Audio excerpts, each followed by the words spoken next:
Okay, basically I want to make a comparison between the Gerakan government and the DAP government which is now in power. If you look at Gerakan, which has started off in 1969 as an opposition state, as an opposition government, the PGRM started with a very good constitution. They have the constitution also says they look after the labor force, particularly the labor movement, and even as Chong Yu was the chief minister of Penang, he even was the first chief minister to declare Thaipusam as a public holiday.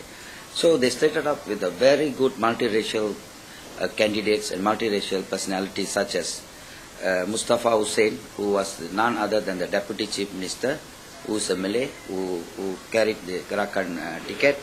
And we have leaders like Alatas, Professor Alatas, who was the president, and with various non-Chinese in the parties, the late Veerappan, the late S.P. Chalaya, the late Gabriel, Ganga Nair, and V. David, and others.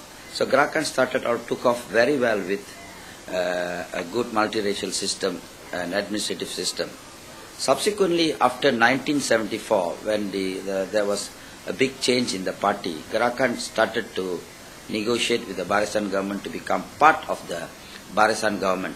So I think on this score, it was a mandate given by the people of Penang, but unfortunately the leaders of the party did not adhere to the people's wish, as what we are talking of party hopping now. They decided to join the ruling government without the verdict of the people. By right, the entire government leadership should have resigned and called for a fresh election and should have got a mandate to join the new Barisan government in 1974. But however, Chong Yu took them to Barisan National and it did a good job and it was over. But after 1974, there was a change in the Gerakan's party. There were influx of young Turks from the MCA, particularly the Lim Keng Ek, the present president, the past president, Alex Lee, Tan Sri Chan Chong Tat, Tan Sri Song Si Yong, Paul Leong, and others who came from the MCA as young Turks and joined Gerakan. To take a note here, Gerakan started recruiting Chinese personalities into the party. This is the first influx of the Chinese into Gerakan. And subsequently, there was a second influx of another group from MCA called the Michael Chang and gang. But there was some or other there and they left and rejoined MCA.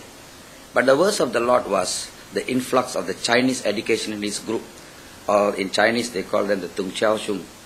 These are the people who are Ko Su Kun, Kirk Ju Teng, Kang Jin Seng, Ong Ting Kim, and To Kim Boon and others.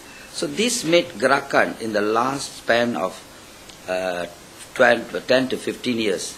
They were looking at how to make Gerakan a more Chinese party rather than looking at it as a true multiracial party.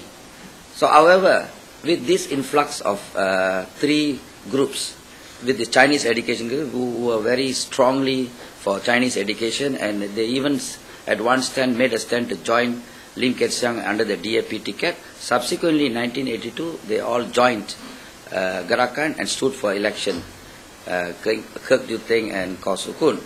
So what they did was, over the last 39 years, they call themselves a multiracial party, but it's only on wishful thinking and window dressing.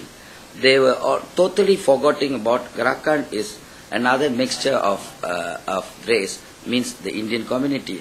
And only the handful some of Malays who were there were not there anymore already. So if we talk about Gerakan being a multiracial party, it did not seen well and looked well, because many of the UMNO leaders called Gerakan as another Chinese party. So with this, they forgot about the Indian community in the party.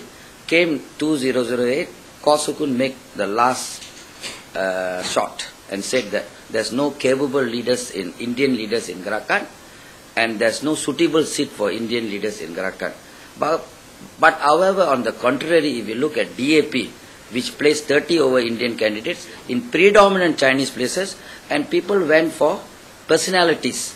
If you look at even the NGOs were given enough seats, people like Charles Santiago, Manogaran, and Tilo Intan and Klang. These are a lot of things which the DAP place importance, not based on race. Even people who say DAP is a Chinese party, but they give importance to the Indians at these current elections. I think this was a good move. That's why there was a lot of difference and changes took place in the current election. But Ko Sukun, as an acting president, failed to realize the sensitiveness of the Indians in the party. He did not adhere to how to look after the non-Chinese in the party. But what is the point of yesterday you naming an Indian to be a deputy minister? It's too late.